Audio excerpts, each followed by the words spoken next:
अपने ही चंचल मन को अपने ही बस में करने की दृष्टि से साधना करते करते आज 629 दिन हो गए। तारीख 28 जुलाई सन 2023, दिन शुक्रवार, प्रातः काल का समय।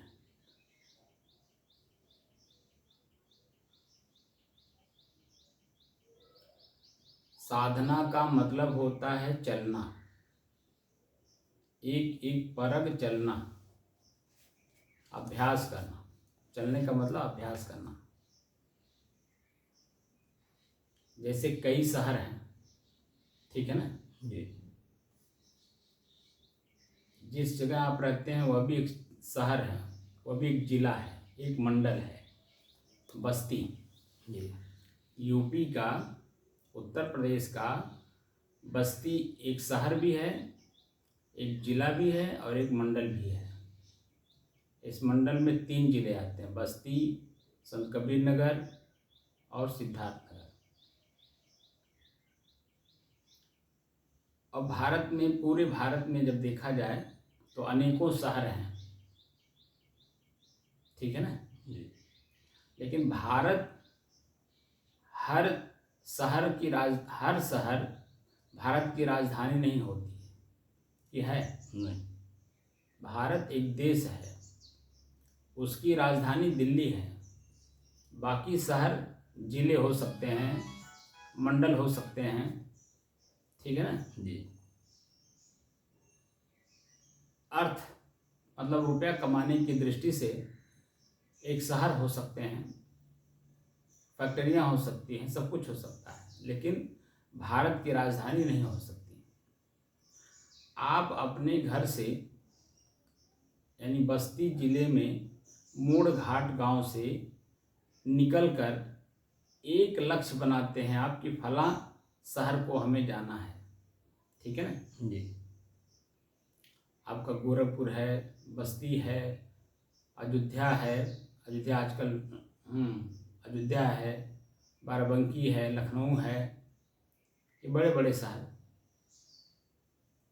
जहाँ के लिए आप निकलते हैं वहाँ के लिए एक एक परख चल करके ही तो पहुँचते हैं जी। बोलिए जी। और रास्ते में कितना सावधान और सतर्क रहते हैं। सतर्क रहते हैं कि नहीं जी? सतर्क रहते हैं, को सब पहुँच जाए।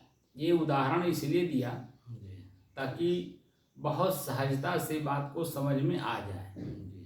हम जितना भी उदाहरण देते हैं, उदाहरण इसलिए देते हैं कि हमारी बात सहज रूप से आपके समझ में आ जाए, क्योंकि जब तक समझ नहीं बढ़ेगी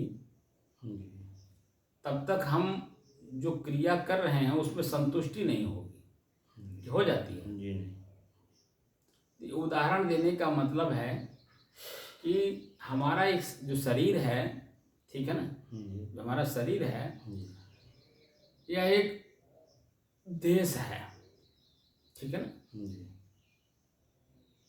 इसमें अलग अलग शहर हैं। आँख अपना एक शहर लिए हुए है, कान अपना एक शहर लिए हुआ है, ठीक है ना। जीव अपना एक शहर लिया हुआ है।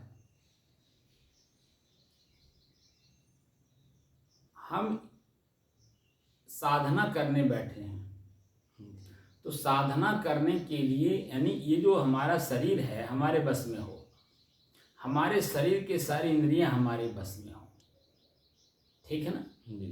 इंद्रियों का मतलब होता है बॉडी ऑफ पार्ट्स, शरीर का जो पार्ट्स हैं वो हमारे बस में होने चाहिए।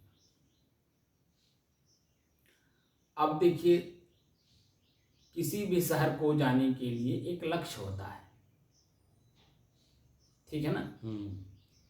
और उसी लक्ष्य पे चलने के लिए हम सतर्कता और सावधानी पूर्वक समय लगा करके एक एक परख चल करके वहां जाते हैं। और समय से जब पहुंचते हैं, जब तक पहुंचते नहीं हैं तब तक मन में दुनिया भर की कल्पना रहती है। आंख बंद करेंगे दुनिया भर की कल्पना होगी, आंख खोलेंगे दुनिया भर का दृश्य देखेंगे।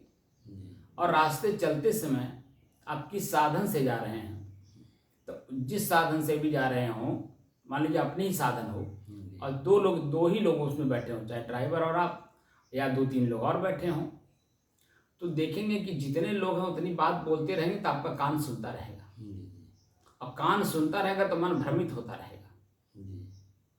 बात समझ रहे हैं? आप बस में जा रहे हों उसमें आप देखिए, ट्रेन में जा रहे हों उसमें आप देखिए, हवाई जहाज में जा रहे हैं उसमें आप देखिए कि जिस भी साधन से आप जा रहे हों, आँख खुला रहेगा, दृश्य देखेंगे, और दृश्य जितना ही दृश्य आपके आँख के सामने पड़ेगा उतना ही जो है आपके अंदर में दृश्य बनता जाएगा, बाहर का दृश्य अंदर होता जाएगा। बात समझ रहे हैं? बाहर का दृश्य अंदर होता जाएगा, जो कि वो बाहर है बाहर ही रहेगा, लेकिन हम अंदर करते जा रहे हैं। कान से अनेकों शब्द सुनते जाएंगे, पैर से चलते चलेंगे, कल्पना करते रहेंगे, जो चीजें आपके सामने पड़ा खाते रहेंगे, जो आपके सामने पड़ा पीते रहेंगे, उसका परिणाम क्या होगा कुछ नहीं मालूम। जैसे अभी गर्मी का मौसम है, प्यास लगती है, आदमी ठंडा पानी पी लेता है, पता चला सर्दी जुकाम बुखार खुल हो गया। आदमी मार्केट में गया, गर्मी का मौसम है, फ्रिज का ठंडा पी लिया, थम्स अप है, कोको कोला है, माजा है और कुछ भी है, ठंडा पी लिया। जैसे पिया तैसे जब सर्दी जुकाम बुखार खांसी पकड़ लिया। परिणाम नहीं जानता है, जो सामने परिस्थिति देखेगा, परिस्थिति के अनुसार कोई भी चीज़ जो मार्केट में बिक रही है, आंख ने देखा, कान ने सुना, जीभ स्वाद लेने के लिए उत्सुक रहेगा। आप उसको जैसे लिए तैसे उसका परिणाम आपके सामने आ गया। यहाँ कई शहर हैं, कई लक्ष्य हैं। क्या है? हम त्राटक मुद्रा करते हैं, आँख खुला रहता है,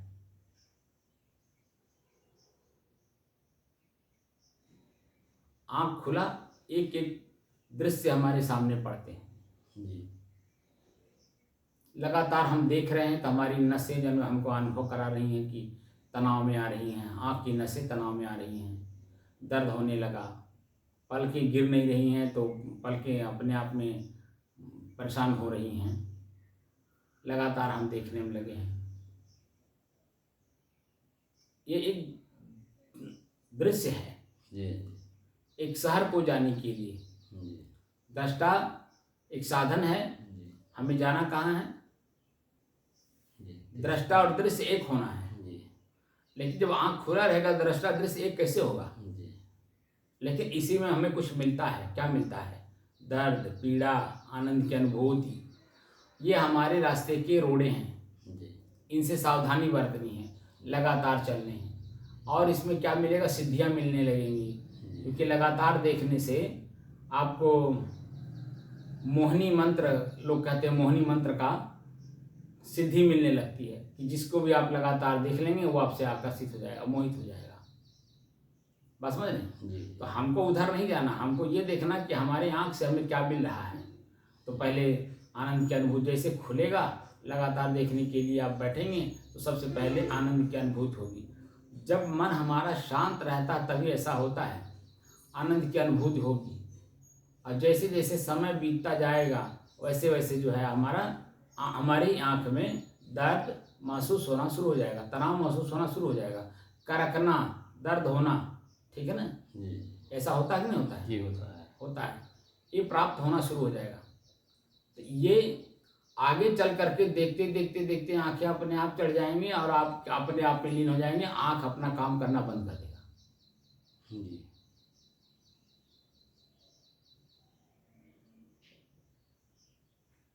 लेकिन इसमें बुराइयां थी, क्योंकि आंख खुला रहेगा, कभी कभी चेतना आ ही जाती है, कोई न कोई सामने आ जाएगा, उसका दृश्य हमारे सामने पड़ जाएगा।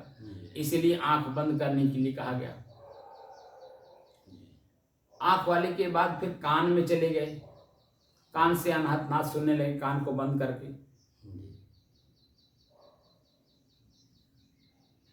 तो सुनते सुनते सुनते सुनते हम उसी में फिर बह जाते हैं, सुनने में। दृष्टा का हमें भान ही नहीं रह जाता कि मैं सुन रहा हूँ, सुनने वाला मैं अलग हूँ, ये जो आवाज़ आ रही है मेरे से अलग है, ये आवाज़ कौन है, कहाँ से आ रहा है, कैसे आ रहा है, सब भूल जाते हैं। तो उसी आवाज़ को सुनने में लग जाते हैं, तो उसमें सुनने में जो आनंद आने लगता है। तो आनंद की अनुभूति लेने के लिए हम अनाहत नाद सुनने लगते हैं। ठीक है, इससे जब अनुभव हुआ कि नहीं हम बह जा रहे हैं, हम दिशा विहीन हो रहे हैं, हमको मैं कौन हूँ जानना चाहता हूँ और मैं चला गया कहीं और, ये कहने के लिए तो मैं तुरंत कह दे रहा हूँ, लेकिन काफ़ी अंतराल में ये बातें पकड़ में आई हैं लोगों के। ठीक है ना, जो हमारे ऋषि रिसर्च कर रहे थे जिस समय में, आज के 10,500 वर्ष पहले ऋग्वेद काल में, उस समय में जितने भी हमारे ऋषि जिस जिस जगह पे रिसर्च कर रहे थे, सब लोग अलग अलग कर रहे थे। ठीक है ना, और अलग अलग करने वाले जब आपस में मिलते थे, उसी को कहते हैं सत्संग। संत लोग जब आपस में मिलते थे तो सत्संग करते। सत्संग का मतलब आप क्या कर रहे हो, तो वो बताते थे उनको, वो बताते थे उनको, तो दोनों में कंपैरिजन होता था। कंपैरिजन मतलब मिलान करते थे कि कौन साधना मनुष्य के अंदर में जो वासना है, उस वासना को खत्म करने में सहायक हो रहा है। ठीक है ना, तो मोटी मोटी चीज़ें तो इसमें सहायक हो रही थी, जैसे चोरी, हिंसा, व्यभिचार, ठीक है ना, डकैती, गाली गलौज, मारपीट, ये सब चीज़ें इसमें कंसंट्रेट हो रही थी। इससे बचत हो रहा था, रास्ता इससे आदमी भटक नहीं रहा था। ठीक है, इसमें पढ़ करके रास्ता नहीं भटक रहा था, क्योंकि जान रहा था कि अगर मैं, इसी को कहते हैं ध्यान रखना, ध्यान करना और ध्यान रखना। ध्यान करना मतलब जैसे ही मन भटकने लगे तो ध्यान रखना कि तुम्हारा लक्ष्य क्या है, तुम किस लक्ष्य पे काम कर रहे हो, क्योंकि हर व्यक्ति अपने लक्ष्य पे काम करता है ना जी। बात समझ रहे हैं जी। इसको बंद करिए। हर व्यक्ति का एक अपना लक्ष्य होता है जी, और अपने लक्ष्य पे ही हर आदमी काम करता है जी। और काम करते समय आप देखिए सावधानी बरतता है जी। बरतता है नहीं बरतता है, और उस सावधानी में देखिए गाली गलौज नहीं करेगा, मारपीट नहीं करेगा, यहाँ तक कि सोएगा भी नहीं, यहाँ तक कि आलस्य भी नहीं करेगा, नींद भी नहीं लेगा। ठीक है, सारी जो बुराइयां हैं उससे उस सतर्क और सावधान रहता जब तक उसका अपना काम सिद्ध ना हो जाए। सिद्ध मतलब उसका फल ना मिल जाए, परिणाम जिसको कहते हैं। परिणाम जब तक उसके सामने नहीं आ जाता है जो वो चाह रहा है, तब तक वो देखिए एकदम बिल्कुल कंसंट्रेट यानी एकाग्र होकर के काम करता है, स्थिर होकर काम करता है, शांत भाव से काम करता है। हमारा जो लक्ष्य है एकाग्र, स्थिर और शांत, वह यही है। कोई भी काम करिए तो लगातार करिए और स्थिर होकर के और शांत मन से। शांत का मतलब चंचल मन से नहीं, चंचल मन से करेंगे तो 4 कदम चलेंगे, 4 कदम पीछे आ जाएंगे, फिर 4 कदम दाएं चलेंगे, फिर पीछे आ जाएंगे, फिर 4 कदम बाएं चलेंगे, तो ऐसे आपकी मंजिल दूर होती चली जाती है। जो हमें सीधे सीधे मिलना है, जैसे गोस्वामी तुलसीदास जी ने लिखा, तृणधारी ओट कहत वैदेही। तृणधारी ओट, जो तृण है, रावण के और सीता के बीच में पर्दा नहीं था, दीवार नहीं थी, वह अशोक वाटिका पेड़ के नीचे रहती थी, लेकिन वह सभ्य नारी थी, इसलिए अपने और रावण के बीच में तिनका लेकर के खड़ी बैठती थी, ताकि रावण को ये मालूम हो कि वो पर्दा है, क्योंकि रावण विद्वान था ना, हर चीज को जानता था, समझता था, इसीलिए वो तृण जब तक हटेगी नहीं तब तक दोनों एक होंगे नहीं। और तृण ही जो है हमको आपको मिलने नहीं दे रहा है। तृण माने बुराई।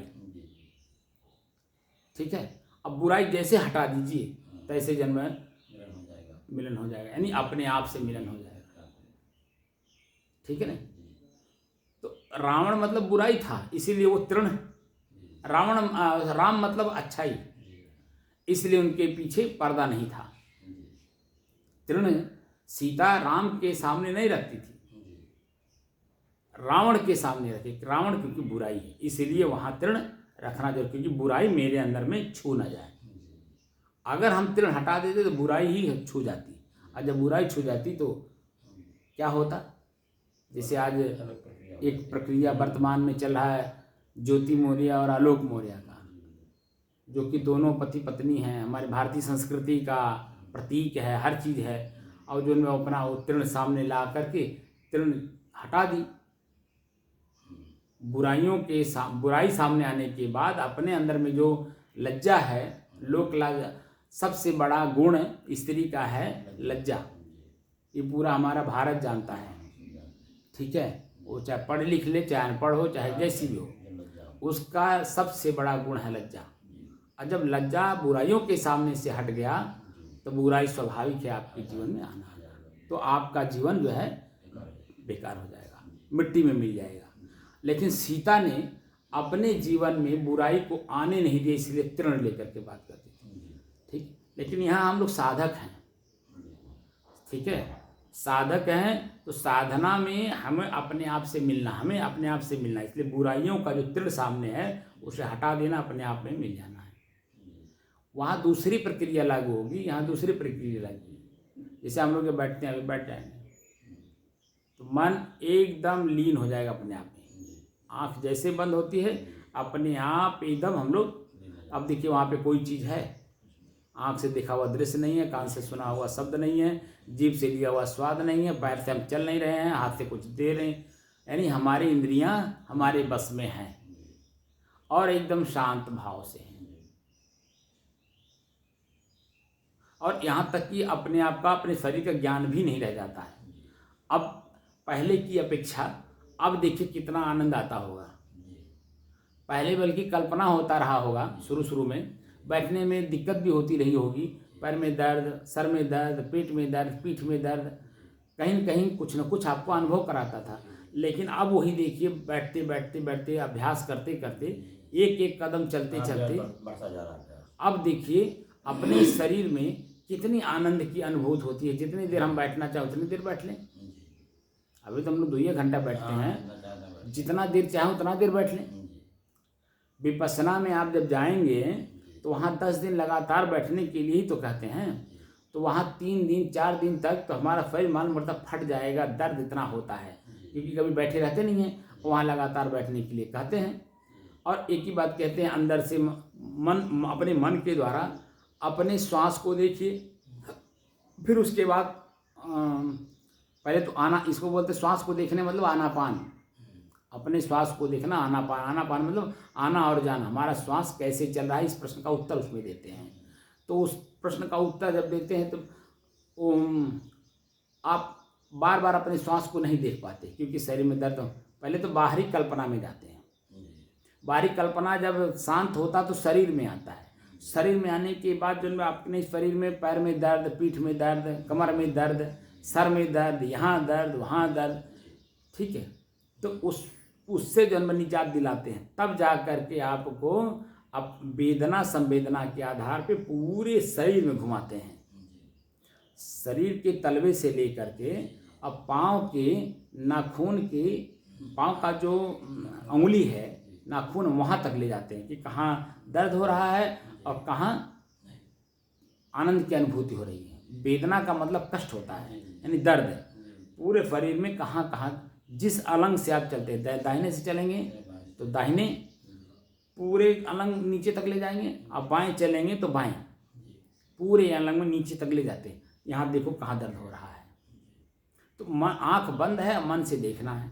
तो जब आप देखेंगे तो कहते हैं कि जहाँ दर्द हो रहा हो लगातार उसको देखो, जब दर्द समाप्त हो जाए तब आगे बढ़ो, ठीक है। इस तरह से धीरे धीरे पूरे शरीर को दिखाते हैं। तो देखने की प्रक्रिया दिखाते हैं। तो देखते देखते अब इतने में ही आपका 10 दिन बीत जाता है। यही 2 प्रक्रियाओं में 10 दिन बीत जाता है अभ्यास कराते कराते। और जब ये शरीर का दर्द हमारे सहन में आ जाता है, हमारे बस में हो जाता है, तो हमारा पूरा शरीर और हमारा मन, हमारा बुद्धि, हमारा चित्त, सब कुछ और हमारी क्रियाएं 11वें दिन हमें मालूम पड़ता है कि हमने कुछ काम किया है। 11वें दिन हमें पता चलता है कि 10 दिन में हमें जो लाभ प्राप्त हुआ वह मन की प्रसन्नता, जो गीता का 18वें अध्याय का 54वां श्लोक है, वो 11वें दिन सिद्ध होता है।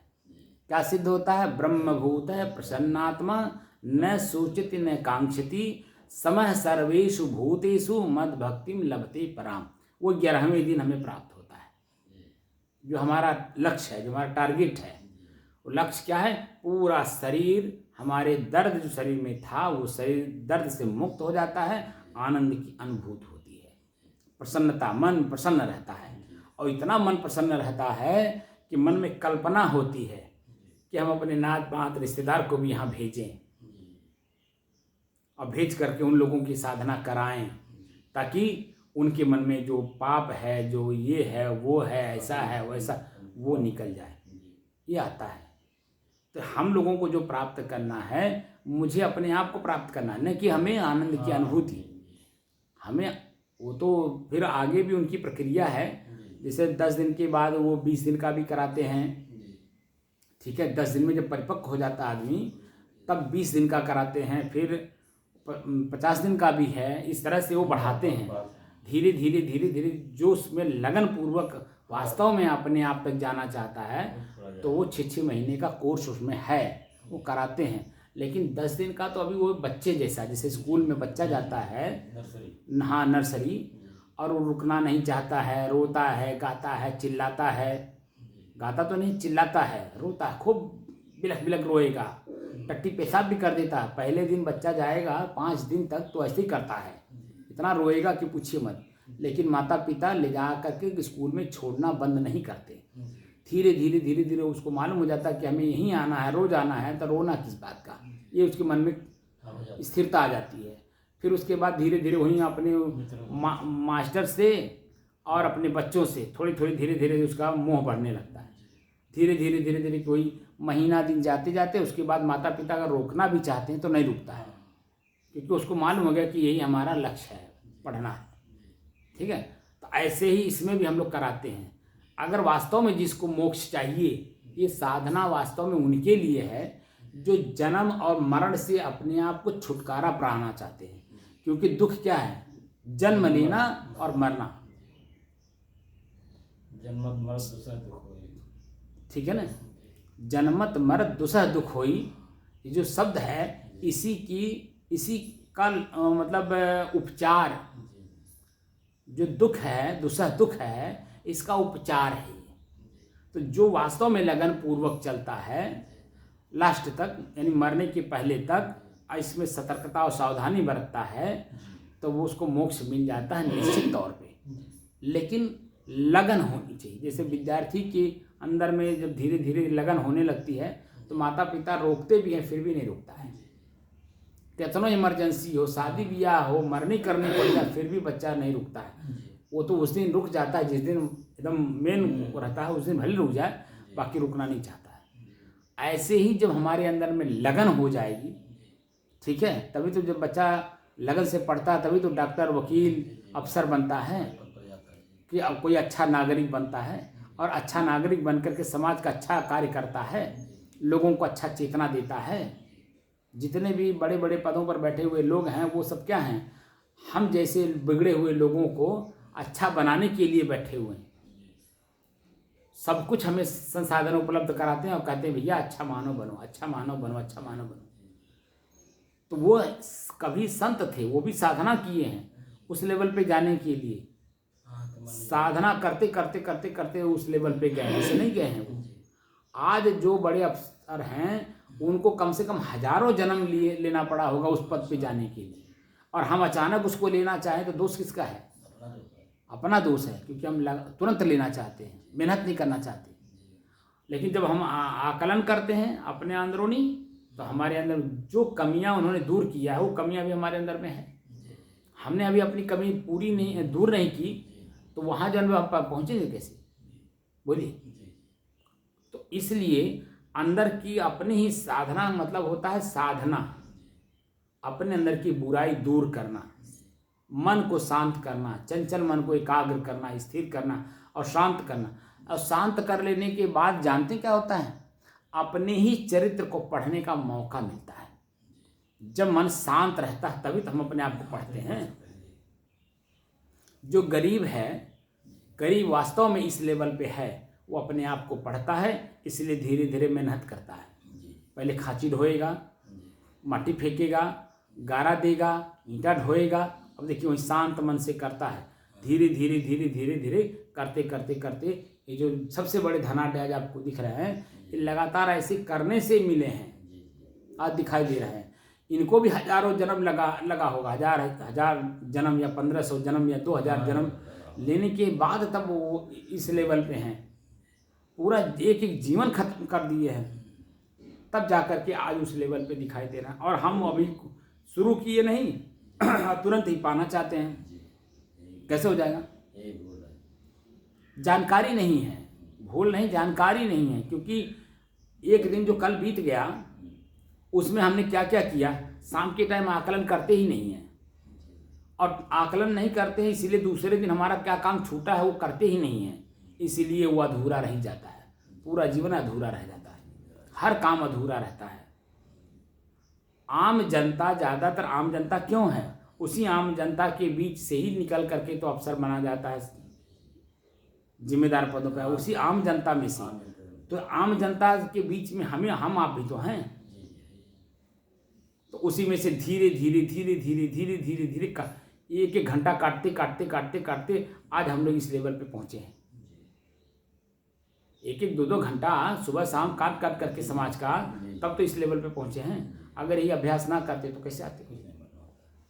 तो इसलिए अपने जो हमारा संसाधन है, पहला तो हमने आपको करा दिया कि अपने श्वास को अपने से अलग होकर के देखिए। उसको देखते देखते दृष्टा दृश्य एक हो गए आप, ठीक है? दृष्टा दृश्य एक हो गए, वो आपकी स्थिति बन गई, उसको बोलते हैं स्थिति।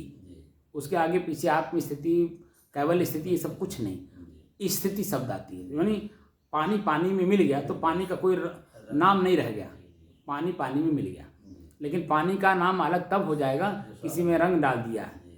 जब तक किसी में हरा है, किसी में नीला है, किसी में पीला है, किसी में लाल है, ठीक है? और जब एक में डालेंगे तो वो सब एक में मिल करके जब वो काला काला खाली दिखाई देगा, कुछ नहीं दिखाई देगा। काला का मतलब अंधकार।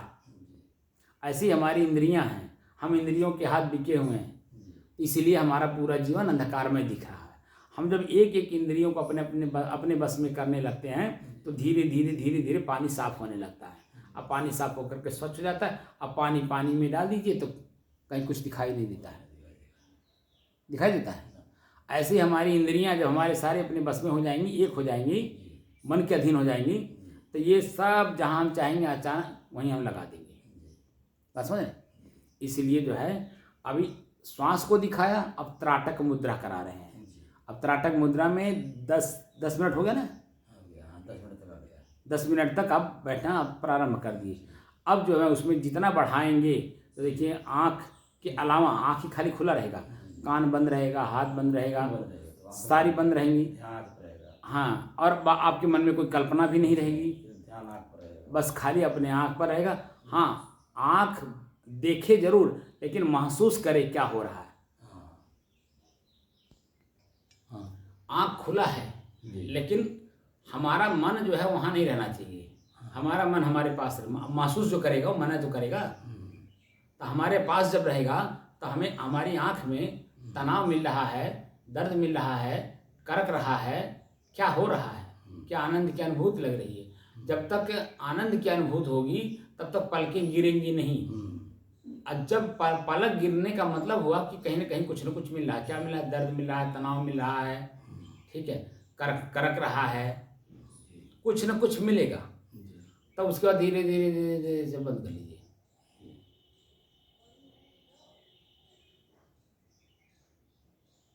फिर 10 सेकंड 20 सेकंड के बाद फिर धीरे से खोलिए। तब फिर अनुभव करिए कि अभी दर्द कर रहा था तो मैंने बंद कर दिया, अब दर्द खत्म हुआ, मैंने खोला, तब क्या मिला है? तो आनंद लगेगा, आनंद की अनुभूति लगेगी, ठीक है। न दर्द में हूँ, न दृश्य में हूँ, न आनंद हूँ, तो मैं कौन हूँ? देख कौन रहा है? दर्द महसूस कौन कर रहा है? तब हम धीरे धीरे अपने तक जाएंगे। बहुत सूक्ष्म विषय है ये। जो मैं हूँ वो ना मैं दृश्य हूँ, आँख से देखा हुआ दृश्य भी खत्म हो जाएगा, आँख भले खुला रहेगा, दर्द की अनुभूति भी नहीं होगी, आनंद की अनुभूति भी नहीं होगी, आँख खुली रह जाएगी और मैं अपने आप में रहूँगा। कभी कभी चिंता में आदमी भौहें खड़ी रहती हैं, आँख ऐसी खुली रहती है, लेकिन वो अपने आप में नहीं रहता, सामने से सारी चीज़ें गुजर जाती, पता नहीं चलता। ये बार बार मैं आपको उदाहरण देता हूँ, ये स्थितियाँ हमारी ऐसे आ जाएंगी। वह तो गंवारपना में हो रहा है, अज्ञानता में हो रहा है, गैर जानकारी में हो रहा है, और ये जानकारी में हो रहा है। तो यहाँ दर्द भी महसूस नहीं होगा, आनंद भी नहीं होगा, करके का भी नहीं, कुछ नहीं, बस अपने आप में लग रहेंगे।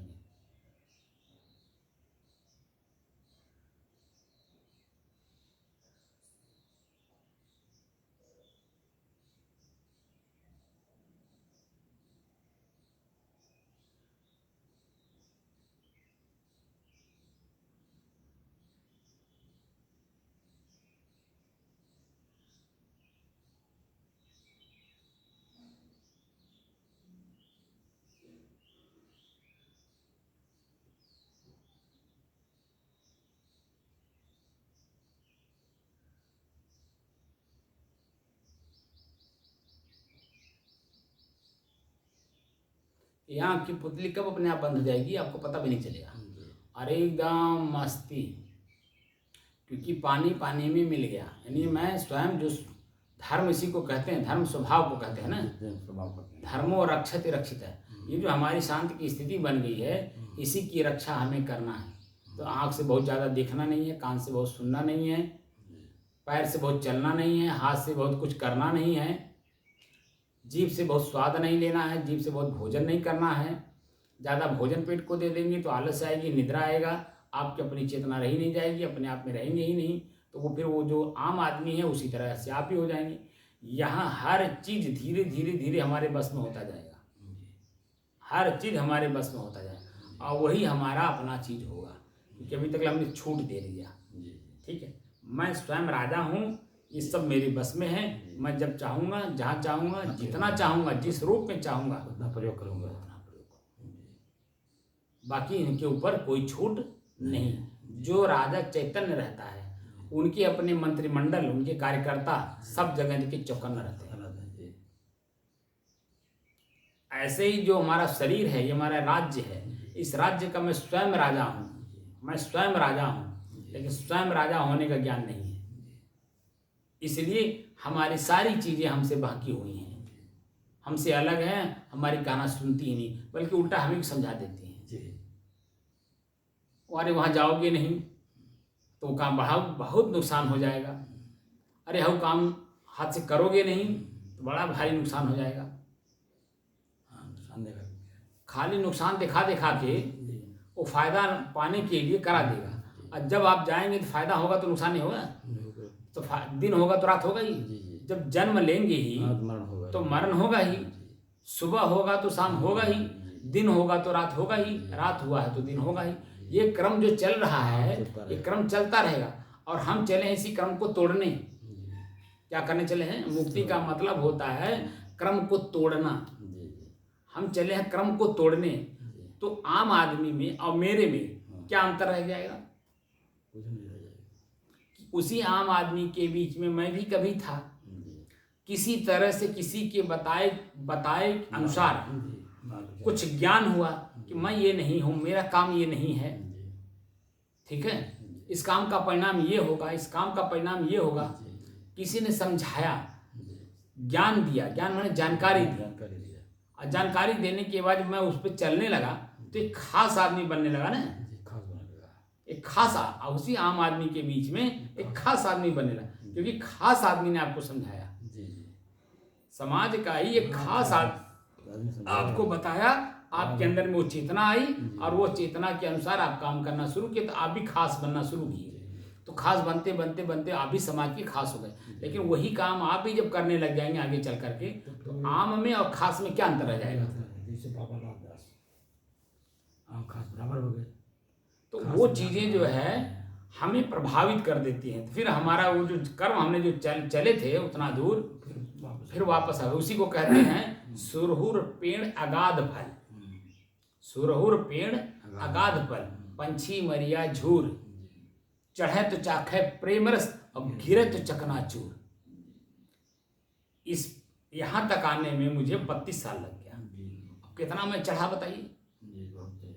चढ़ा के चाहा। चढ़ते और अगर मैंने किसी भी इंद्रिय का स्वाद ले लिया तो नीचे गिरा तो मतलब चकनाचूर हुआ।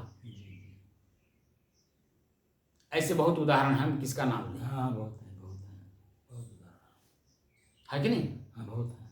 इसलिए जब मैं हमें अब तक जो मैं यहाँ तक आया हूँ बड़ी सतर्कता और सावधानी के साथ आया हूँ। जी जी मैंने कल आपको बताया ना जी जी कि मैं अपने जीव को अपने बस में किया कि मैं बासी से बासी रोटी खा लेता हूँ। जी जो सब्जी है लाशा आ जाती है उसके बाद भी मैं इसको देता हूँ। सब्जी में लाशा आ जाता है ना, उसके बाद भी इसको देता हूँ। कहता हूँ लो खा, इसका स्वाद देख। वो ताज़ा ताज़ा का स्वाद तो तूने ले लिया, इसका स्वाद कौन लेगा? आखिर शरीर में तूने क्या भर रखा है? यही तो है जो तू जिससे घृणा कर रहा है। सामने आँख के सामने पड़ गया तो तू घृणा कर रहा है। अब भरा क्या तू अपने आप में? समझाता हूँ इसको और उसको खा लेता हूँ, क्योंकि इसमें है क्या? कचरा है, कचरा है। ऐसी कचरा में आप लोग कचरा नहीं डालते, बस शुद्ध शुद्ध सामान, और अंदर घाटी के अंदर जाने के बाद ही कचरा हो जाता है। फिर भी अकल नहीं आती, और फिर भी जब हम नए नए ताज़ा ताज़ा में खाने में लगे हुए हैं और इसीलिए परेशान भी हैं। इसीलिए कहते हैं घाटी तरह के माटी हो गया। घाटी की तरह माटी गया तो समझाने के लिए, संतोष करने के लिए कहा जाता है। संतोष करने के लिए, खाली संतोष करने के लिए। जी और ज्ञान वाला कुछ नहीं है, जी खाली संतोष करने के लिए। अरे बाबू का इस मान ले मिल नहीं रहा है, सब कोई हमारे सामने खा रहा है और हमारा मन ललचा रहा है, तो दूसरा आदमी कह रहा है अरे यार घाटी के नीचे माटी है तो वाह का वाह कहे ललचा थे आप। तो संतोष देने के लिए, ज्ञान से नहीं करता है वो। संतोष नहीं करता। ज्ञान से करे तो वो जो नहीं है तो उसकी कल्पना नहीं है, तो जब आनंद नहीं लेगा। हाँ वो तो अपने शरीर के निर्वाह बस ले लेगा, शरीर की निर्वाह बस, क्योंकि शरीर में है। जैसे गाड़ी पे बैठे हैं तो भाई जब तक जहाँ मंजिल नहीं पहुंचेंगे जब तक, तब तक तो पेट्रोल डाल करके जाना पड़ेगा ना। गाड़ियाँ हैं जैसे अभी बहुत लोग ऐसे भारत भ्रमण करते हैं, बहुत लोग हैं विश्व भ्रमण करते हैं। तो विश्व भ्रमण करते समय या भारत भ्रमण करते समय जब तक वापस घर नहीं आ जाएगा तब तक गाड़ी कहाँ बिगड़ेगी, पंचर कहाँ होगा, ठीक है, तेल कहाँ खत्म होगा, मोबिल कहाँ खत्म होगा, तो जहाँ खत्म होगा वहाँ वो ठीक कराएगा कि नहीं कराएगा? कराएगा तो चलेगा, तब तो चलेगा, तभी आगे बढ़ेगा। ऐसे ही हम शरीर में हैं, शरीर हमारा एक गाड़ी है, हम अपने भारत भ्रमण में हैं, यानी कि 84 लाख योनियों के भ्रमण में हैं। अब 84 लाख योनियाँ पूरा भारत पूरा विश्व भ्रमण करेगा, जहाँ जहाँ जाएगा वहाँ वहाँ स्टे करेगा, जिस जिस देश में जाएगा, जैसी जैसी आपकी आदत बनी हुई है वैसे वैसे देश में जा करके आप उसको भोगेंगे। लेकिन क्रम आकर के वहीं खत्म होगा जब अपने आप का बोध होगा। अंग्रेजी में सोल कहते हैं, सोल माने इसी को, हृदय को, और उसी को हम लोग आत्मा कहते हैं, और उसी को उर्दू में रूह कहते हैं। आ करके टिकना यहीं पड़ेगा, नहीं आँख नाक कान हाथ पैर कुल बंद करना पड़ेगा। सभी लोग कह रहे हैं तो साहब सोल यहाँ है कि सोल यहाँ है? सोल ये है। अच्छा, इसको सोल थोड़ी कहते हैं, इसको यहाँ नहीं उसको सोल नहीं कहते। त्रिकुटी जो है, त्रिकुटी अंग्रेजी में सोल नहीं कहते, सोल इसी को कहते हैं। सोल माने हृदय, हम लोग भी हृदय कहते हैं। हृदय बसेत ही राम न जाना, कहते हैं ना, हृदय बसेत ही राम न जाना, और उसी को वो लोग रूह कहते हैं उर्दू में, ठीक है। और हमारे भाषा में आत्मा कहते हैं, हृदय कहते हैं। हृदय, आत्मा हृदय में ही बसता है, ऐसा कहते हैं। तो जब आँख नाक कान कुल बंद करेंगे तब तो जाएंगे वहाँ। भाषा कोई भी हो, हम आपस में इसीलिए लड़ रहे हैं कि हम आपकी भाषा नहीं समझते, आप मेरी भाषा नहीं समझते, इसीलिए वहाँ अंतर्द्वंद है, ना समझीगा। अगर भाषा एक दूसरे को हम लोग समझ जाएं तो कोई द्वंद्व है, कहीं लड़ाई कोई है? लड़ाई बस इतना है कि हम आपको नहीं समझते, आप मुझे नहीं समझते, बस इतना अंतर है। और वही अंतर खाली हटा दीजिए तो हम आप एक के हैं। अरे वही भूख आपको लगती, वही प्यास आपको लगती, वही नींद आपको लगती, वही शरीर आपका है। माटी पानी आग हवा आकाश का शरीर आपका भी है, वही मेरा भी। मेरे शरीर में जो सोना चांदी भरा वही आपके शरीर में सोना चांदी भरा हुआ है, दूसरा कुछ तो नहीं है। तो हमें मतभेद कहाँ है? हमें एक दूसरे के ऊपर तरेले हुए हैं, कहाँ है? कुछ है? कुछ नहीं, खाली ना समझी का। इसीलिए कबीर साहब ने कहा समझे की गति एक है, गति माने चाल, समझे की गति एक है, जिन समझा सब ठौर।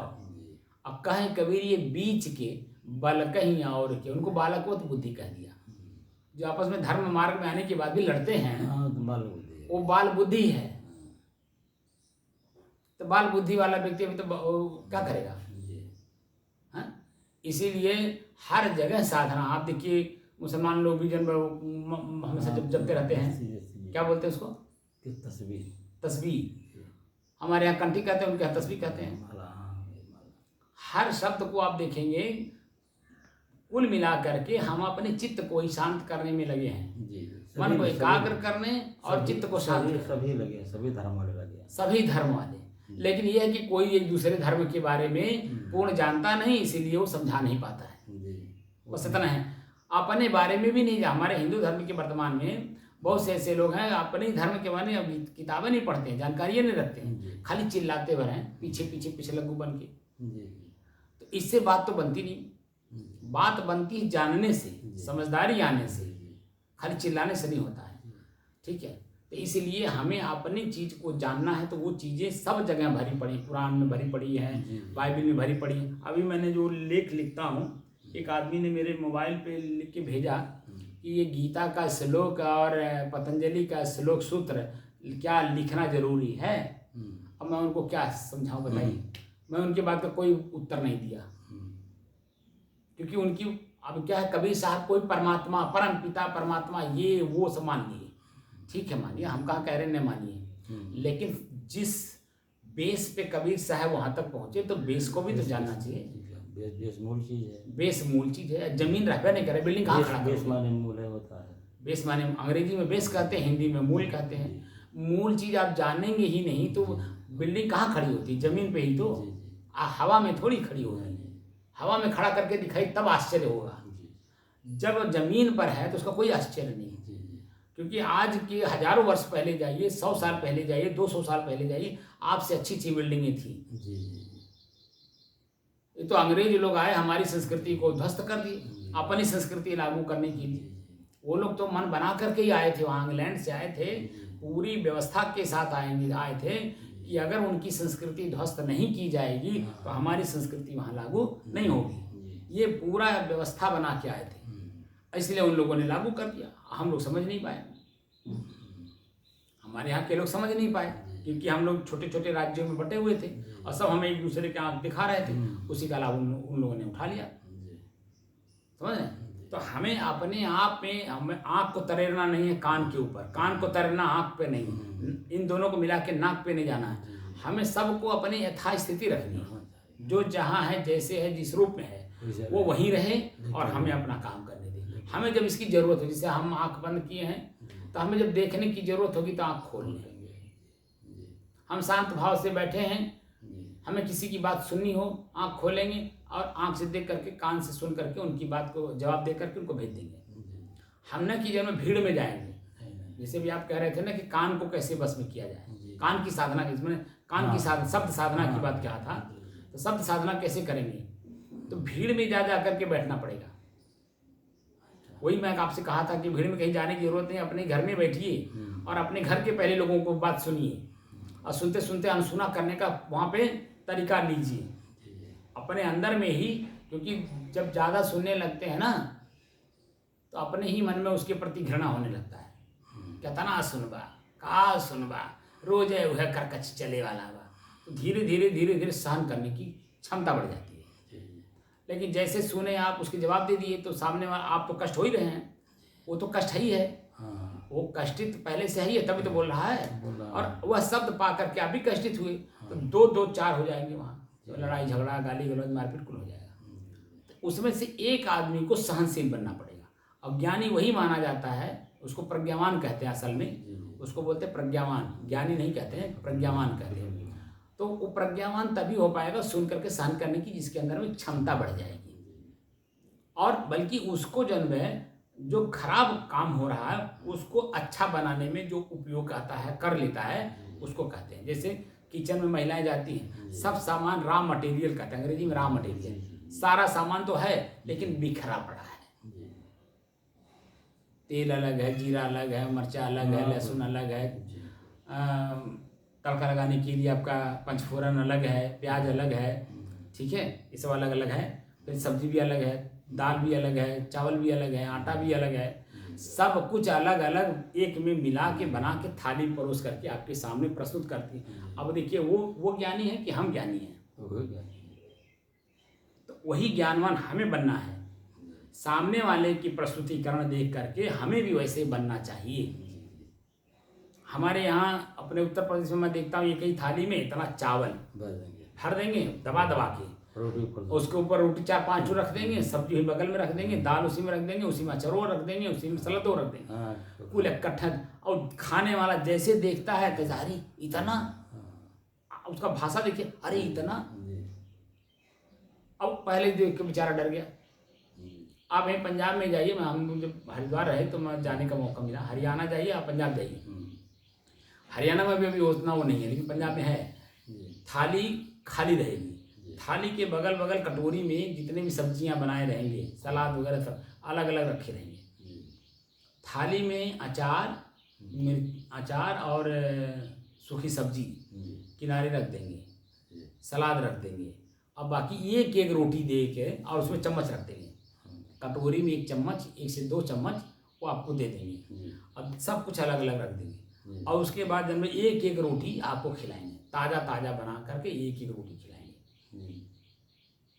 कितनो भीड़ हो, कितनो अकेला हो, एक करते हैं। और उसके बाद धीरे धीरे धीरे धीरे आप बताइए 4 रोटी की जगह पे 6 रोटी खा जाते हैं, खा जाएंगे, क्योंकि स्वादिष्ट लगेगा, गरम गरम है और फुल्का भी बनाते हैं छोटा छोटा। 4 की जगह पे 6 खा जाएंगे, आपको पता भी नहीं चलेगा। और उसके बाद फिर जब आप रोटी खा लेंगे, उसके बाद तब थोड़ा सा ला करके चावल देंगे। अगर आप चावल खाते तब बनाएंगे, अब बोल देंगे तब, नहीं तो चावल लोग खाते ही नहीं है। और खाएंगे भी चावल अगर तो शौक से बनाते हैं। जो हमारे यहाँ उसको क्या बोलते हैं, फंक्शन में बनाते हैं शादी ब्याह, पुलाव टाइप का बाकायदे घी वगैरह डाल करके बनाएंगे, तब उसको शौक से खाते हैं। और हमारे यहाँ तो रोज़ खाते हैं, वो लोग तो रोज़ नहीं खाते हैं, शौक से खाते हैं, कभी कभी खाते हैं। तो वो जो है खाने का आनंद ही अलग आता है, शरीर स्वस्थ रहता है, मन स्वस्थ रहता है, हर चीज़ स्वस्थ रहता है। यहाँ पहले ही जन्म आप देख करके आते जाएंगे। ऐसे हमारे यहाँ उत्तर प्रदेश में ज्ञान इतना ज़्यादा है कि सुन करके आदमी हदस जाता है। और जैसे मान लीजिए एक आदमी के साथ आप लग गए, जैसे मान लीजिए वैष्णव संत में आप लग गए, हमारे कबीरपंथी आपको देखेंगे वहाँ खींचने की कोशिश करेंगे। आप कबीरपंथ में लग गए तो वैष्णव वाले खींचने की कोशिश करेंगे। आम आदमी भी खींचने, जो भगत है, निरंकारी है, ये है वो है, ऐसा है वैसा है, वो भी खींचना शुरू कर देंगे। एक आम आदमी को अपनी तरफ नहीं खींचेंगे, जो चलने लगा है उसको खींचेंगे। अब बेचारा जो चल रहा है, चलने लगा, जब चारों तरफ से उसको खींचा जाएगा, जाए किधर जाएगा, तो कंफ्यूज होता है, संशय में आ जाता है, जाए क्यों, ये धर्म सही है कि ये धर्म सही है, इनका ज्ञान सही है, इनका ज्ञान सही है, इनका आचरण पवित्र है कि इनका आचरण पवित्र, उसी में संशय में पड़ जाता है। और संशय में पड़ जाता है तो बेचारा जहाँ रहता वहीं रह जाता, उसके आगे बढ़ ही नहीं पाता, बल्कि और नीचे भी चला जाता है। जैसे निरंकारी वाले में एक शब्द आ गया, तो निरंकारी कहते हैं सब कुछ खाइए, सब कुछ करिए, लेकिन भजिए निरंकार को। जब सब कुछ करबे करेगा, सब कुछ खाबे करेगा, तो निरंकार को कैसे भजेगा? परमपिता परमेश्वर को ही मानते हैं। नहीं तो परमपिता परमेश्वर तो तुम ही हो, तुम्हारे कर्म तो तुम्हें दुखी सुखी कर रहा है बाबा। तो अपने नहीं बताते हैं ना, कहते हैं परमपिता परमेश्वर। हाँ, बाहर हाँ, तो बाहर वाला बेचारा जब खुद कंफ्यूज है तो आपको कहाँ से पूरा परिपक्व करेगा? सरदार जी हैं, वही बात है। कोई भी हो, हमें नहीं कह रहे हैं, हमें किसी का आलोचना भी नहीं मैं कर रहा हूँ। अगर किसी को लग रहा हो कि आलोचना कर रहे हैं, तो मैं किसी का आलोचना नहीं कर रहा। जो मैं सुना हो, देखा वो मैं बोल रहा हूँ। मैं किसी के संस्था में गया नहीं, क्योंकि मैं कबीरपंथी हूँ। मैं तो खुद जब मैं जान रहा हूँ कि मैं खुद मेन घर में हूँ और हमारा ही बाणी लेकर के वो लोग अपना दुकान चला रहे हैं, बड़ी बड़ी संस्थाएं चला रहे हैं। जैसे जय गुरुदेव हैं, वो भी हमारे कबीरपंथ का ही पूरा वाक्य बोलते हैं। बीजक का एक वाक्य नहीं बोलेंगे, बीजक पढ़वे नहीं करेंगे, बीजक पढ़ जानते भी नहीं, बीजक भी कोई ग्रंथ है। हाँ, कबीर साहब का भजन सुने हैं, उसी को नोट कर लिए हैं, उसी को बोलते हैं और अपना भी छाप लगा देते हैं।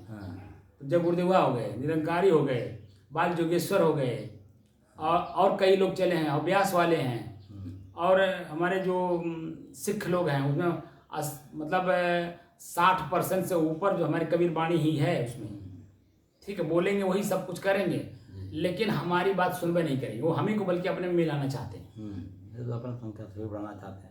नहीं, हम जैसे कबीर पंथ के हैं ना, मूल जड़ तो हम ही हैं। तो है। जो कबीर का मूल स्थान है वो मगहर है। साहब यही गलती है, सब अपने मूल समझते हैं। मैं ये कहाँ कर रहा हूँ, मूल तो है ये हैं। नहीं, सभी साहब सब कहते हैं कि हम ही मूल हैं, दूसरा का मूल नहीं है। वो मैं नहीं कह रहा हूँ, वो तो ठीक है। मैं जैसे जहाँ पे कबीर साहब प्रत्यक्ष रहे हों जी जी जी, वह स्थान न मूल माना जाएगा। हाँ, माना जाएगा। उस स्थान से जो चीजें लागू की जा रही हैं नहीं, वो पंथ की बात हम कर रहे हैं। मैं समझ रहा हूँ आपकी बात। हर पंथ, हमारे कबीर पंथ में कई पंथ हो, 22 पंथ हो गया है, बताइए दी, अब सब 20-22 पंथ हो गया है। जी। तो वो सभी लोग अपने आप को आचार्य मानते हाँ, हैं। जा मानते हैं। मैं आपकी बात भी सही है, मैं वो नहीं कह रहा। मैं ये कह रहा हूँ कि जैसे कबीर साहब, हाँ, ठीक है, बनारस और मगहर ये पूरा वर्ल्ड जानता है, पढ़ा लिखा अनपढ़ गंवार सभी लोग जानते हैं कि कबीर साहब वहीं बनारस में पैदा हुए थे, मगहर में मरे थे। ये तो जानते हैं सभी लोग। तो जब जो मूल जड़ है जहाँ वो रह करके और अपने ज्ञान को प्रदर्शित किए हैं और उन्हीं का ज्ञान संग्रह करके वहीं रखा हुआ है और उसी का प्रचार प्रसार वहीं से हो रहा है, लेकिन आदमी उसकी बात नहीं सुनता, अपन ही उसमें घुसे देता और घुसेड़ करके पब्लिक को बटोरने के लिए। तो पब्लिक बटोर करके क्या करोगे आप? तो चले थे अपना कल्याण करने, आप बच गए जी। अब पता चला कि आप खुद वो समुद्र में बह गए, नदी में नहीं बहे, समुद्र में बह गए। ये जो पब्लिक है समुद्र ही तो है, उनके बीच में जाके बह गए। तो अब जब पब्लिक की सुनने लगेंगे तो क्या होगा? गुरु नानक देव जी जब अंग्रेजों से लड़ने के लिए फौज बनाए, ठीक है, मुगलों से, मुगल लोग न पहले आए थे, मुगलों से लड़ने के लिए जो फौज बनाए, तो उसमें जब हमारे हिंदू के ही लड़के तो हाँ गए, उनको उन्होंने 5 चीजें दी, चोटी दी, दाढ़ी दी और वो कंगन दिया, क्या क्या दिया, कटार दिया। तो इससे 5 चीजें पंच परमेश्वर इसलिए उनको मानते हैं। तो वो एक धर्म बन गया, सिख धर्म। ठीक है, सिख धर्म बनने से पहले कबीर साहब की वाणी पे, जैसे वो पटना के रहने वाले थे ना, गुरु नानक देव जी पटना के रहने वाले थे। अब पटना से ही जन्म चल करके वहाँ जा करके जब देखिए कि जन्म जनता त्रस्त है, तो जनता के बीच से ही रॉ मटेरियल लेकर के उनको बना करके उनको पेश किया जाए। तो पेश किए और जब उन्होंने पूरा देखा कि जन्म अब जनता जो है हमारे पास बहुत आ गई, तो सलाहकार हम किसको बनाएं? मूल उद्देश्य मेरा ये बताने का था कि हम अपना सलाहकार मंत्रिमंडल किसको बनाएं, क्योंकि भाई बिना सलाह मशवरा किए कोई कदम उठाना उचित भी नहीं लगता। जो समझदार व्यक्ति होता है व्यवहारिक पक्ष में, तो हर राजा ऐसा करता है, हर अगुआ ऐसा करता है, सलाहकार रखता है, अपनी जो विचारधारा है अब सबके सामने रखता है, उनकी विचारधारा लेता है, दोनों मिला करके तब एक नई विचारधारा सामने आती है। तो उनके दिमाग में आया कि भाई पब्लिक तो बहुत आ गई, अब इनमें जन्म अपना साथी संगी बना कर किसके साथ किसको रखा जाए? सलाहकार मंत्रिमंडल में जो अपने दिल की बात हम कह सकें, किसको रखें? तो उनके अंदर में दिमाग में बात सूझी कि मैं बताऊं कि मेरे पेट में दर्द हो रहा है, और वो मेरा पेट का दर्द तभी ठीक होगा जब किसी का कलेजा मिलेगा। ठीक है, तो कलेजा पाने के लिए तो कहे कि भाई जो अपना सर मुझे देगा, ठीक है, वो सबके सामने मैंने वो बातें रख दी गई, उनको लिटा दिया गया कि जो कोई भी भाई अपना सर दे दे 5 लोग और जो है वो ठीक हो जाए। गुरु नानक साहब। अच्छा। तो वो जो है आम सब लोग तो कट गए, ठीक, तो 5 लोग अपने आप को समर्पित कर दिए कि हम नहीं रहेंगे, कोई बात नहीं, हमारे बेटे रहेंगे ना जिंदा, उनकी सुरक्षा के लिए सब काम किया जा रहा है। उत्तम विचार लेकर के वो 5 लोग आए, तो उन 5 को पर्दे के अंदर कर दिया गया।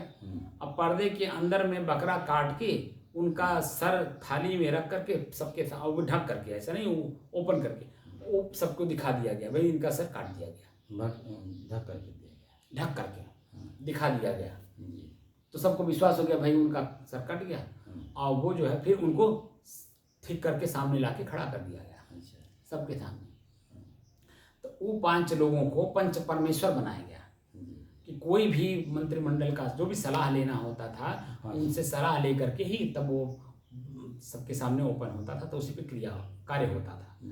तो ऐसे ही जो है ना हमारे 5 इंद्रियां हैं मंत्रिमंडल में, हमारे जो शरीर है, हाँ, 5 ये जो मंत्रिमंडल हमारा शरीर है, जी। इसमें 5 लोग हैं हमारे, आँख, नाक, कान, जीव और लिंग। जी। ठीक है, ज्ञानेंद्रिय है ना ये। हाँ। तो इन्हीं ज्ञानेंद्रियों को फिर अपने बस में जो ऊंचे लेवल का संत होता है, जैसे कबीर हुए, जी। तुलसी हुए, रविदास हुए, ये तो हमारे हाँ हाँ, सुन इस अभी वर्तमान के संत जो जी। 2-3 सालों में जो हुए, जी। इनके पहले जैसे कणाद हैं, जैमिनी हैं, पतंजलि हैं और कितने ऋषि हैं। हाँ। वो लोगों ने क्या किया, अपने ही जो आँख, नाक, कान को अपने बस में पहले किया। और जब बस में कर लिया, परिपक्व हो गए, तब इनसे जो है सलाह कर करके काम करना शुरू किए। तब उन लोगों ने हमें समाज को कुछ दिया, बदलाव तब दिखाई दिया। तो उन्होंने ही बताया कि शरीर एक राज्य है। जैसे राजा जो रामायण है, रामायण का जो मर्मज्ञ है वो शरीर में ही कुल दिखाता है। शरीर रथ है, यही दशरथ है, शरीर ही दशरथ है। 10 इंद्रियां, घोड़े, लगाम, बुद्धि, ये सब को बताया गया है। हाँ, कि ये शरीर ही रथ है, और इसमें जो रथी है वो राम है। तो जो मूल चीज है वो तो लोग पकड़ते नहीं, और जो मूल नहीं है उसी को पकड़ करके हवा में उड़ते रहते हैं। तो स्थिर जब तक नहीं होंगे, साधना मूल रूप से अपने मन को अपने बस में नहीं करें। साधना का मतलब अपने ही मन को अपने बस में नहीं करेंगे, अपनी इंद्रियां, अपना शरीर अपने बस में नहीं होगा, तब तक मैं इसका राजा हूँ, मैं इसका रथी हूँ, कौन पता चलेगा? कैसे पता चलेगा? जैसे पहले गाड़ियाँ जो 4 पहिया गाड़ियाँ जो आई कार के रूप में, उसमें फैक्ट्री का मालिक बैठ के जाता था, देखे होंगे आप, अफसर जाते थे तो ड्राइवर आगे, मालिक पीछे चलते थे नहीं, तो मालिक के इशारे पे ड्राइवर चलता था। अभी भी देखिए आईएएस अफसर अपने ड्राइवर को नहीं बताता है कि मुझे कहाँ जाना है। जब गाड़ी में बैठ जाता है तब धीरे से कहता फला चलो, फला जगह ले चलो। और बहुत लोग कहते हैं चलते रहो, बता दूंगा मैं कहाँ जाना है, चलते रहो, फला रोड से चलो, क्योंकि जानकार है, फला रोड से चलो। क्योंकि पहले से अगर आप बता देंगे तो वो ड्राइवर आपके बस में नहीं है, उसके बारे में आप क्या जानते हैं? जानते जानते जानने में आता है ना, तुरंत जानने में नहीं आता है। वो पब्लिक के बीच में चला जाएगा, सुर्ती खाने लगेगा, वहीं बतवाने लगेगा, अब बातें बात में आपकी बात बता देगा वहाँ, और दूसरा बात ले लेगा, पता चला कि जंग आपके ऊपर खतरा हो गया। ऐसे जो हमारा मेन है, हमारा मन, हम स्वयं राजा है ना, इस पे रथी हैं। हम अपने मन को जब अपनी बात बता देंगे तो हमारा मन अपनी इंद्रियों को बता देता है, और इंद्रियां फिर समाज को बता देती है, और समाज को जैसे बताई वैसे जब हल्ला हो गया तो आपके ऊपर खतरा आ गया। हाथ को बता दिया मैं मारने जा रहा हूँ, मन ने बता दिया हाथ को मैं मारने जा रहा हूँ, तो हाथ उठा करके तुरंत बता देता है। और जैसे डंडा उठाया, पब्लिक देखी, अब पब्लिक देखी तो जब आप ही का हाथ तोड़ देगी, पहले तोड़ देगी, तुम्हारे चलाने। यही कहने का कुल उद्देश्य है कि हम जो श्वास को देख रहे हैं, साध रहे हैं अपने इंद्रियों को, अपने शरीर को, और धीरे धीरे मेरे बस में हो जाने के कारण, और मैं इसी में रथी सवार हो जाऊंगा। अब मेरा मंजिल क्या है? मोक्ष। क्या है? तो मोह का क्षरण, जो जिसमें हम आसक्त हैं उसकी आसक्ति खत्म हो जाए, उसको बोलते हैं अनासक्त भाव। हमारे अंदर में खुद ही अनासक्त भाव आ जाएगा, और जब अनासक्त भाव आ जाएगा, सामने वस्तु है लेकिन हमें आकर्षित नहीं करेगा, और जब आकर्षित नहीं करेगा तो क्या करेगा? तब मैं अपने बस में रहूंगा, हमारी इंद्रिय हमारे बस में नहीं। तो उस आकर्षित हो करके ही आदमी तो अपना सारा काम खराब करता है। सारा खराब काम जो होता है आकर्षण में होता है। आकर्षण जो है हमारा अनासक्त, तो मैं अपने आप में, वही तो मेरा अपना है। देखिए रात दिन हम लोग काम करते हैं उसमें, लेकिन जानकारी नहीं है। लेकिन जैसे जैसे हम अपने मन को साधने लगते हैं, हम अपने ही कर्म को देख पढ़ने लगते हैं। अब पढ़ते पढ़ते पढ़ते पढ़ते हम अपने आप को जान लेते हैं कि मैं कौन हूँ, क्या कर रहा हूँ, क्या करना चाहिए, क्या नहीं करना चाहिए, और किस करने से क्या परिणाम आता है। धीरे धीरे धीरे धीरे सारी बातें हो जाती है। तो अब अपने श्वास को मैं अपने श्वास को देखना शुरू कर रहा हूँ और आप अपने जी। त्राटक मुद्रा में करिए, जी अभ्यास किया जाए। ये सब बातें इसीलिए बता दे रहा हूँ, जी किसी की आलोचना नहीं कर रहा ना, मैं किसी के धर्म के बारे में जिन पे मैं कोई जी टिप्पणी करें। टिप्पणी कर रहा हूँ, जी जी बशर्ते जो खराबियाँ, जैसे कबीर साहब ने किसी को आलोचना नहीं किया है, जी जो उसमें खराबी आ गई है उसको बताए हैं। उसको बताए हैं, उसको जनाए हैं, बस। और जान करके जन्म आप दोनों एक हो जाइए। अपनी कहे मेरी सुने, असुनी मिलिए क्या हो, वहाँ दो नहीं बनना। दो तो हम लोग पहले से ऑलरेडी है ही हैं, उसी के इंद्रियों का विषय लेकर के अलग है ही हैं। तो हमको एक होने के लिए हम एक होने के लिए प्रयत्न कोई कर भी रहे हैं। धर्म स्वभाव, धर्म का मतलब स्वभाव होता है। एक करने के लिए है। तो आत्मा का सब जितने भी शरीरधारी हैं, चींटी से लेकर मनुष्य तक, सब के अंदर में जो चेतना है वो सब की चेतना एक जैसी है, और ये सभी चेतना को एक करने के लिए ध्यान साधना कराया जाता है।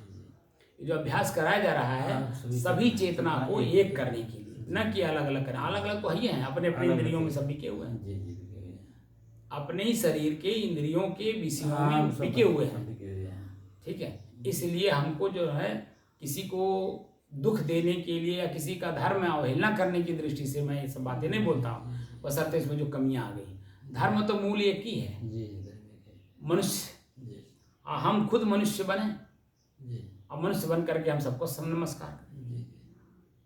इसलिए अब साधना प्रारंभ, इसको बंद कर दीजिए। साहिब